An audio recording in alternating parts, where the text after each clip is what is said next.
There are voices that simply announce themselves. And then there are voices that seem to arrive from somewhere older than the person singing them. Andrea Bocelli's is the second kind.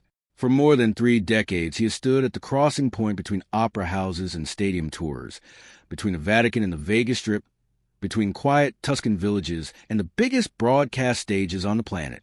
He has sold tens of millions of records, sung for popes and presidents, and turned a single duet into one of the best-selling songs in modern history. And yet in 2026, deep into his 60s, he is not coasting on nostalgia. He just opened a Winter Olympics. He just closed out a World Cup draw watched by hundreds of millions.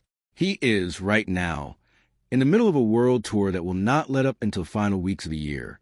So, why does a man who has already achieved almost everything a singer can achieve keep finding his way back into the headlines? That is what we're going to unpack today. Where Andrea Bocelli came from, how he became the most successful classical crossover artist alive, the controversies that occasionally pulled him into the spotlight for reasons that had nothing to do with music, and exactly what has him trending again right now, in the second half of 2026. Andrea Bocelli was born on September 22, 1958, in the small Tuscan town of Lajatico, roughly 40 kilometers south of Pisa, to Alessandro and Eddie Bocelli. Before he had even taken his first breath, his life had already been marked by uncertainty. Complications during the pregnancy led doctors to recommend that his mother consider ending it, warning her there was a real possibility the child would be born with serious disability. She refused. Decades later, Bocelli would point to that decision as the root of his long-standing, outspokenly pro-life views, not as a talking point borrowed from political movement, but as something that felt to him entirely personal. He was born with congenital glaucoma, a condition that put pressure on his eyes from infancy and put much of his early childhood inside hospital wards rather than schoolyards. Surgeons managed to preserve a fraction of the sight in one eye, but even that partial vision came at a cost, and young Andrea spent an unusual amount of his boyhood undergoing treatment rather than playing in the fields around his family's farm. The Bocellis were not a musical dynasty in any formal sense.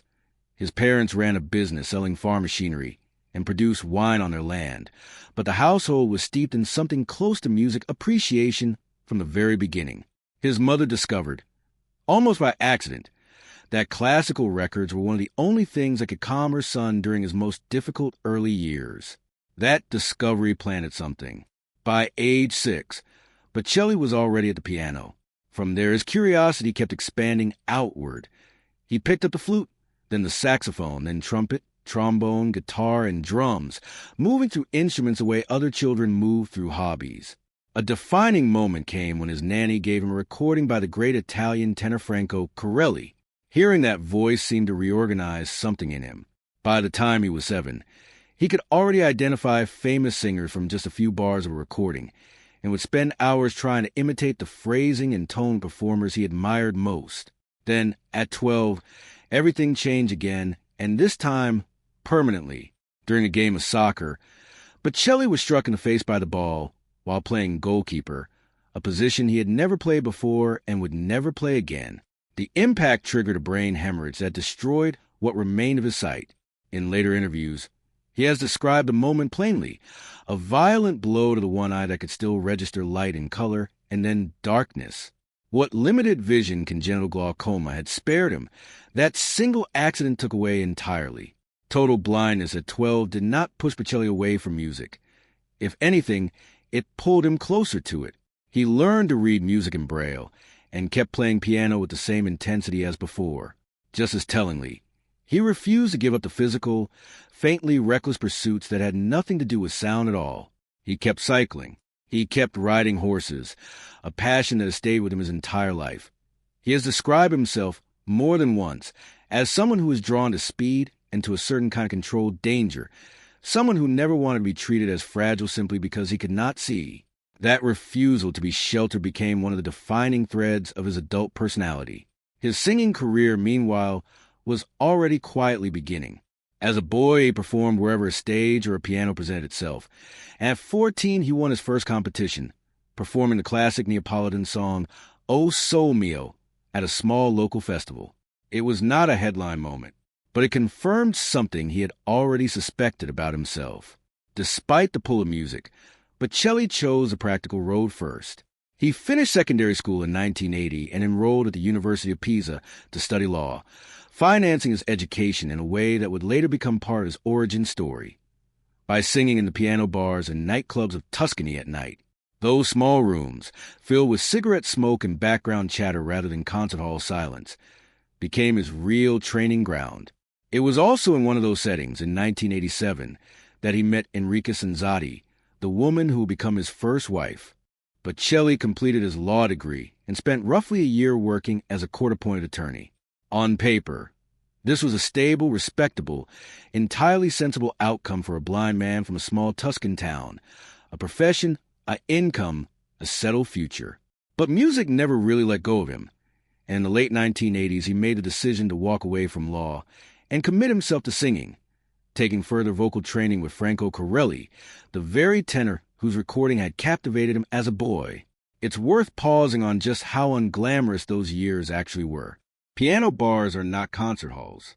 The audiences were often more interested in their drinks and their conversations than in the blind singer working through arias and pop standards in the corner of the room. There was no guarantee in the late 1980s that any of it would lead anywhere beyond a modest, regional reputation as a good voice for hire at weddings and private parties. Bocelli has since described that period less as a source of frustration and more as an apprenticeship, a stretch of years spent building stamina, learning how to hold a room that wasn't necessarily listening, and refining the instincts that would later let him move so easily between genres. It is easy in hindsight to treat his rise as inevitable. At the time, it very much was not. The moment that reshaped Bocelli's life did not arrive with any fanfare. In 1992, Italian rock and pop singer Zucchero Fornaciari was working on a song called Miserere and needed a tenor to record a demo, a rough guide vocal intended to show the piece to Luciano Pavarotti, who was expected to record a final version. Bocelli, still largely unknown outside piano bar circles, was brought in almost as a placeholder. When Pavarotti heard the demo, he did something unexpected. Rather than stepping himself, he insisted that Zucchero keep the unknown singer on the track. The decision altered the direction of Bocelli's entire career. Miserere spread across Europe without much of a promotional push, and its success did not feel manufactured. It felt discovered. The momentum carried into 1993, when Bocelli joined Zucchero on a European tour, stepping out from behind the duet to perform solo pieces, including the aria Nessun Dorma, in front of increasingly large crowds. Audiences responded immediately. This was not a novelty act riding a famous collaborator's coattails. This was a genuine presence. It was around this period that Sugar Music founder Caterina Caselli heard Bocelli sing informally at a party thrown by Zucchero. She signed him shortly afterward, anchoring his career to a proper label for the first time. By the end of the year, Bocelli entered the newcomers section of the Sanremo Music Festival, Italy's most prestigious song competition, performing Miserere and posting one of the highest scores the category had ever recorded. Within days, he made his classical stage debut at Teatro Municipale Romolo Valli in Reggio Emilia, moving with surprising ease between the pop mainstream and the classical world. In early 1994, Bocelli returned to Sanremo, this time competing in the main category. He won with Il Mare Calmo della Sera, setting another record along the way. That song became the anchor of his debut studio album, released that April, which quickly reached platinum status in Italy. Later that year, he toured with pop singer Gerardina Trovato, stood beside Pavarotti at the tenor's annual charity concert in Medina to perform Marinata, and made his formal operatic debut as Macduff in Verdi's Macbeth at Teatro Verdi in Pisa. Around the same time, Bocelli, who had spent much of his adult life as an agnostic, found himself drawn back toward Catholic faith, partly through his engagement with the writings of Leo Tolstoy. That return became visible when he performed Ades Fideles at St. Peter's Basilica before Pope John Paul II, a moment he treated less as a public statement and more as a private reflection made public. In 1995, Bocelli returned to Sanremo with a new song, Canti Partiro. He finished a modest fourth place, no trophy, no dominant headline, but the song refused to disappear. Included on his second studio album that same year, it slowly built momentum well beyond the festival, eventually becoming the best-selling single in Belgian chart history. In 1996, he released Viaggio Italiano, a project that leaned fully into his classical training.